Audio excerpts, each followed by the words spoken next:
सभी छात्रों का आज ऑनलाइन क्लास में स्वागत है। आज आप इंटर बायोलॉजी के चौथे अध्याय मानव जनन के बारे में पढ़ेंगे, ह्यूमन रिप्रोडक्शन। पहले जानते हैं कि जनन क्या है। Reproduction, what do you means by reproduction? वह प्रक्रिया जिसके द्वारा प्रत्येक जीव अपने ही समान संतान उत्पन्न करता है, उस प्रक्रिया को जनन यानी रिप्रोडक्शन कहते हैं। मनुष्य भी एक जरायुज प्राणी है। जरायुज का तात्पर्य वे प्राणी जिनके निषेचित अंडे का विकास गर्भाशय के अंदर होता है और वे इसके बाद सुविकसित शिशुओं को जन्म देते हैं। ऐसे जंतुओं को जरायुज यानी विविपेरस कहते हैं। मनुष्य एक लिंगी जंतु है, अर्थात मनुष्य में लैंगिक द्रुवता पाई जाती है। इसमें नर और मादा अलग अलग होते हैं, जिन्हें हम आसानी से बाह्य जनन अंगों के लक्षणों के आधार पर पहचान सकते हैं। बाह्य लक्षणों के आधार पर पहचानना ही लैंगिक द्विरूपता, सेक्सुअल डाइमॉर्फिज्म कहलाती है। देखेंगे जो मनुष्य में नर और मादा अलग अलग हैं, तो नर में नर जनन अंग पाए जाते हैं, मादा में मादा जनन अंग होते हैं। पहले आप पढ़ेंगे मनुष्य के नर जनन तंत्र के बारे में। देखिए जो मनुष्य का नर है उसमें जनन तंत्र में निम्नलिखित अंग पाए जाते हैं। देखिए सबसे पहले नंबर 1 होता है वृषण कोश। ये एक जोड़ी रचनाएं होती हैं। फिर इसके बाद नंबर 2 होते हैं वृषण, नंबर 3 अधिवृषण, नंबर 4 होती है शुक्रवाहिनियाँ, फिर मूत्रमार्ग और शिश्न। इसके बाद आती हैं इसमें सहायक जनन ग्रंथियाँ। सहायक जनन ग्रंथियाँ नर में शुक्राशय होती हैं, प्रोस्टेट ग्रंथियाँ होती हैं और कॉपर ग्रंथियाँ पाई जाती हैं। अब आप इनकी डिटेल रचना के बारे में पढ़ेंगे। ये मनुष्य का नर जनन तंत्र आपके सामने है। आप देखेंगे जैसे भी आप ऊपर पढ़ रहे थे ना, सबसे पहले जो वृषण कोश, ये वाली रचना जो है ये वृषण कोश हैं। एक जोड़ी वृषण कोश होते हैं, एक इधर एक इधर। ये वृषण कोश उदर गुहा के बाहर स्थित रहते हैं। इनके अंदर एक जोड़ी वृषण होते हैं, एक इधर है और दूसरा इधर।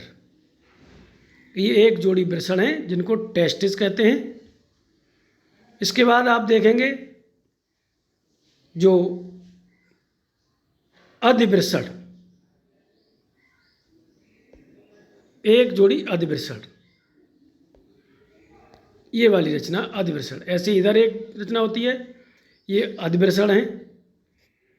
इसके बाद आप देखेंगे शुक्रवाहिनियाँ।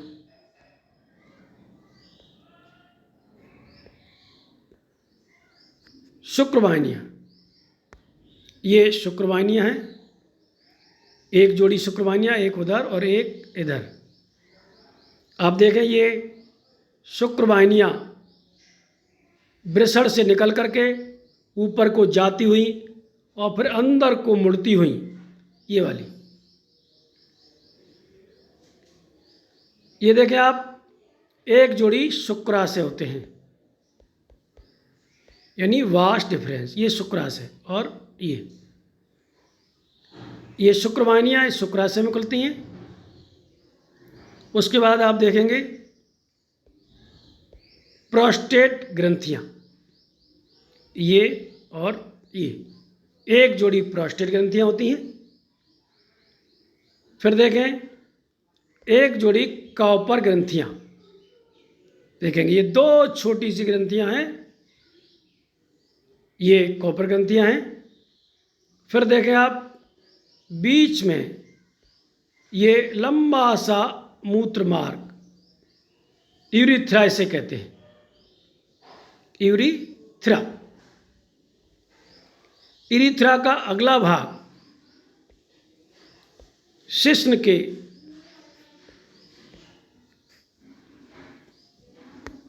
देख रहे थे आप, शिश्न के अग्रभाग पर खुलता है। फिर आप देखेंगे ये पेनिस का अगला भाग जिसे सेक्सनाग्र कहते हैं। तो ये है मनुष्य का नर जनन तंत्र। थोड़ा डिटेल इसके बारे में आप पढ़ेंगे, आगे आएंगे देखेंगे। सबसे पहले हम लोग देखते हैं वृषण कोश। अभी आप चित्र में देख रहे थे जिनको कहते हैं स्क्रोटल सैक। त्वचा की बनी हुई दो थैलीनुमा रचनाएं, इनकी उत्पत्ति जो हमारा उदर है उसके आवरण की भित्ति से ही शुरू होती है। ये दोनों वृषण कोश उदर गुहा के बाहर टांगों के मध्य स्थित होते हैं। इनमें आप देखेंगे 3 स्तर होते हैं। सबसे बाहर की ओर जो पतला रोम युक्त स्तर है, उसके बाद दूसरा ढीला संयोजी ऊतकों का बना हुआ है, और सबसे आंतरिक और भीतरी भाग जो अरेखित पेशियों से बनता है, ये थोड़ा मोटा स्तर होता है, इसलिए इसे डर्टोज पेशी स्तर भी कहते हैं। आगे देखेंगे जो आप पढ़ रहे थे वृषण कोश, इनका तापमान जो है पूरी बॉडी के तापमान से 3 डिग्री कम होता है। ये बहुत महत्वपूर्ण बात है। जो हमारे शरीर का ताप है उनसे इनका ताप 3 डिग्री कम होता है, क्योंकि जो स्पर्म बनते हैं उनमें जो मैचुरेशन क्रिया होती है उसके लिए बॉडी से टेम्परेचर का कम होना आवश्यक है। इस प्रकार ये हमारे स्क्रोटल सैक अर्थात वृषण कोश हैं, वो ताप नियामक थर्मो रेगुलेटर का कार्य करते हैं। आप ये जानें कि जब शरीर का ताप घटता है तो वृषण कोश का ताप भी घट जाता है। इसलिए उस ताप को स्थिर बनाए रखने के लिए ये सिकुड़ कर शरीर के समीप आ जाते हैं।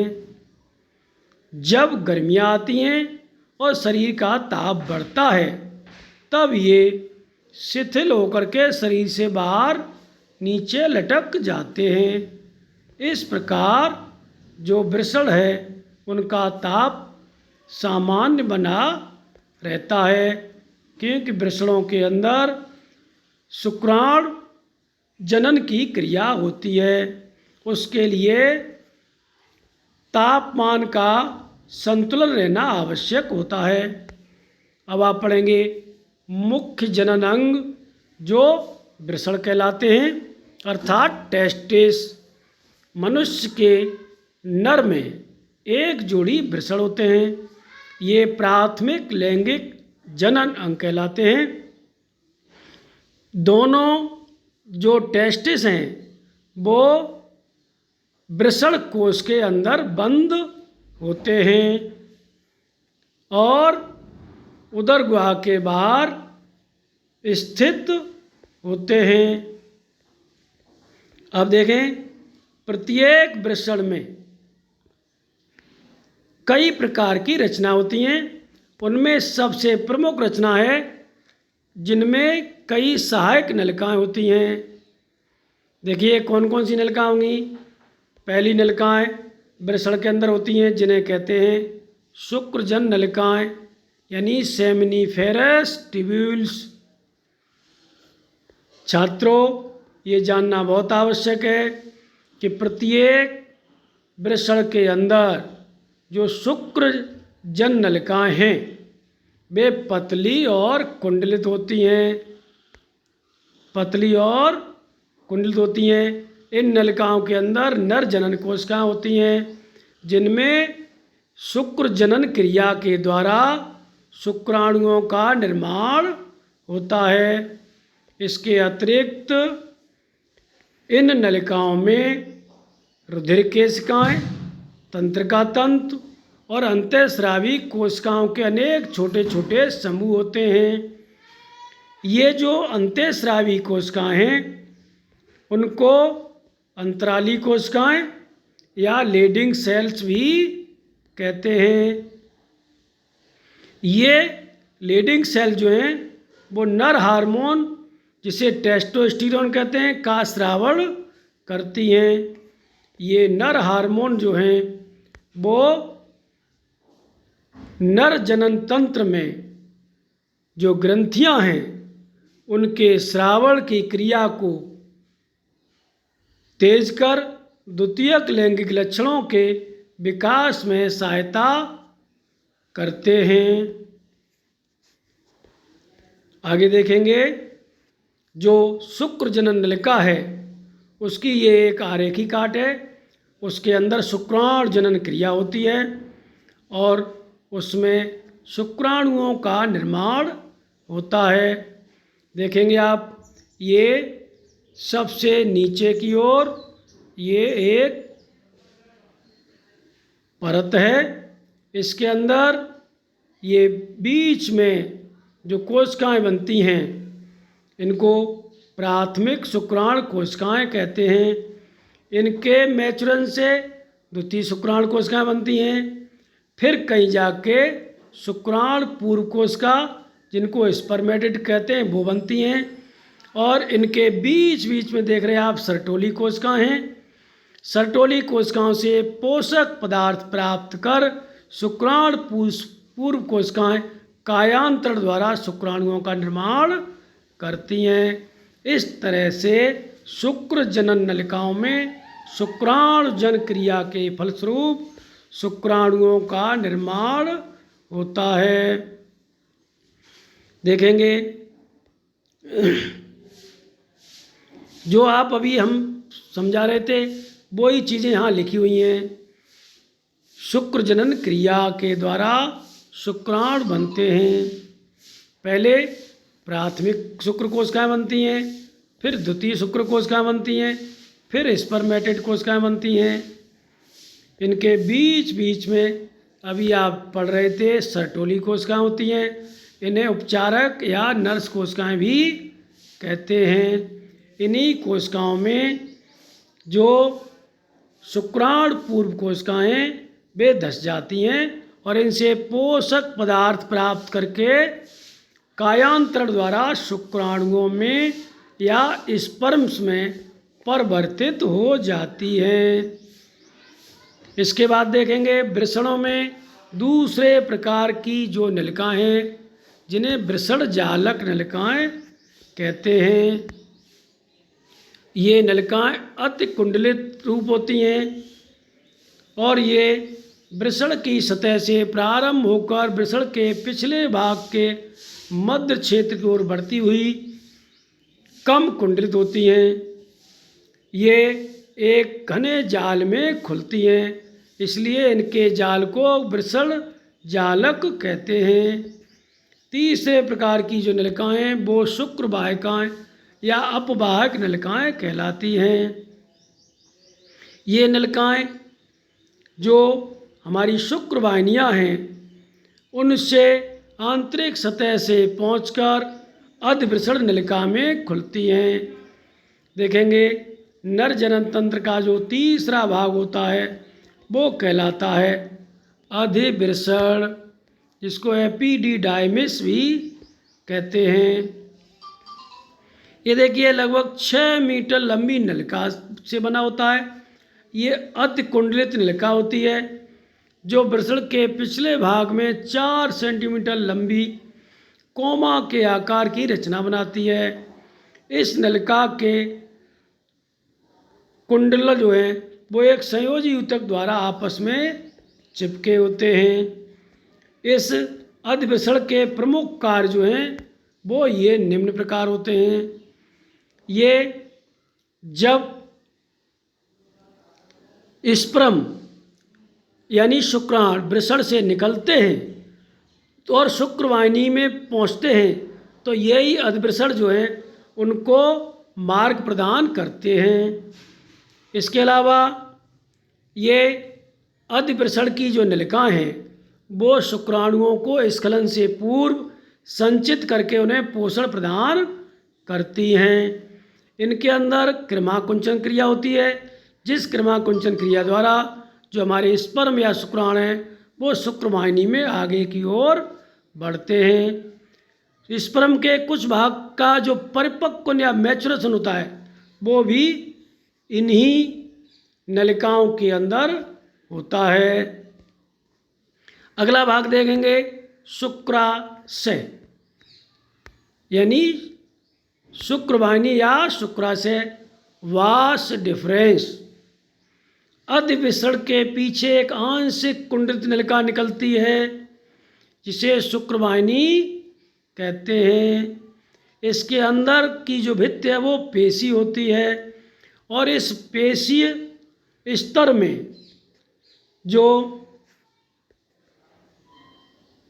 आंतरिक भित्ति है वो उसमें तरंग की समान गति करने की क्षमता होती है। उसके द्वारा ही जो शुक्राणु हैं वो आराम से गति करते हुए शुक्रवाहिनी में बढ़ते हुए चले जाते हैं। ये शुक्रवाहिनियाँ आगे की ओर मूत्राशय के ऊपर से होती हुई शुक्राशय में सम्मिलित होकर स्कंद नलिका का निर्माण करती हैं। आगे की रचना देखेंगे मूत्रमार्ग यूरिथ्रा। ये मूत्रमार्ग जो है स्कंद वाहिनी से शुरू होकर और पेनिस के शिखर पर स्थित एक छिद्र जो होता है जिसे मूत्र जनन छिद्र कहते हैं उसके द्वारा बाहर खुलता है। इस मूत्र मार्ग द्वारा यूरिन यानी मूत्र और सीमन यानी वीर दोनों बाहर निकलते हैं, इसलिए इसे मूत्र जनन छिद्र कहते हैं।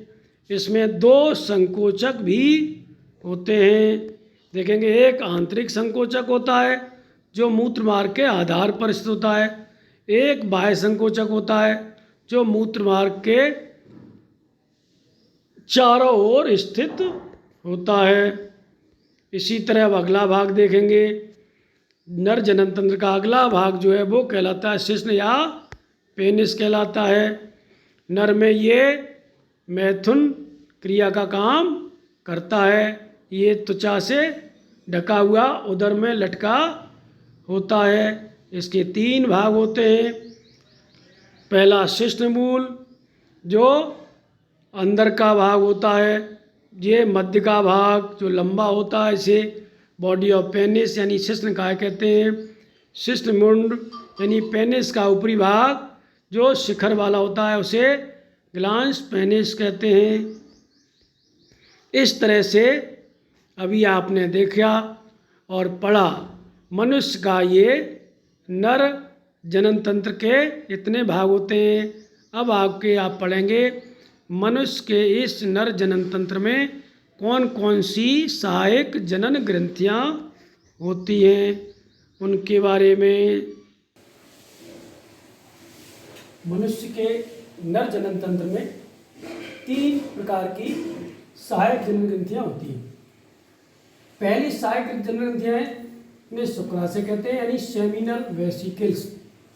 ये एक जोड़ी ग्रंथियाँ होती हैं जो मूत्राशय यानी यूरिनरी ब्लैडर के पीछे स्थित होती हैं। प्रत्येक शुक्राशय जो है लगभग 5 सेंटीमीटर लंबी थैलीनुमा रचना होती है। इन शुक्राशय से पीले रंग के क्षारीय और चिपचिपे द्रव का स्रावन होता है। ये द्रव सीमेन का लगभग 60 से 70% भाग बनाता है। इन जनन ग्रंथियों में स्पर्म्स का संचय नहीं होता। ये जो तरल पदार्थ है इसमें फ्रक्टोशर्करा होती है, प्रोस्टाग्लैंडिन्स और सीमिनोजेलिन नामक प्रोटीन होते हैं। ये फ्रक्टोशर्करा जो है मनुष्य के पूरे शरीर में केवल शुक्राशय से ही स्रावित होती है और ये शर्करा जो है स्पर्म्स को ऊर्जा प्रदान करती है। बाकी ये प्रोस्टाग्लैंडिन्स और सीमिनोजेलिन्स जो प्रोटीन्स हैं वो स्पर्म को गति देते हैं और वेजाइना की पेशियों को सक्रियता प्रदान करते हैं। दूसरे प्रकार की जो ग्रंथियां हैं वो प्रेस्टेट ग्रंथियां होती हैं। ये भी मूत्र मार्ग के आधारी भाग पर स्थित होती हैं।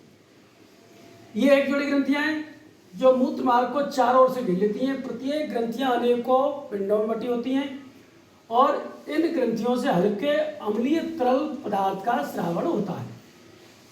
इस पदार्थ में कई प्रकार के प्रोटियोलाइटिक एंजाइम होते हैं। ये एंजाइम जो है तरल सीमन का लगभग 25 से 30% भाग बनाते हैं। तीसरे प्रकार की ग्रंथियां जिन्हें हम कॉपर ग्रंथियां कहते हैं। ये ग्रंथियां भी प्रोस्टेट ग्रंथियों के नीचे स्थित होती हैं। ये आकार में छोटी और अंडाकार होती हैं। इन ग्रंथियों से भी एक पारदर्शी चिपचिपा क्षारीय द्रव निकलता है। ये द्रव जो है कॉपुलेशन क्रिया के बाद यूरिथ्राइन मूत्र मार्ग की अम्लीयता को समाप्त करके उसे क्षारीयता और चिपचिपा बनाने का काम करता है। इस तरह अब तक आपने आज के इस पूरे टॉपिक में मानव का नर जनन तंत्र पढ़ा है।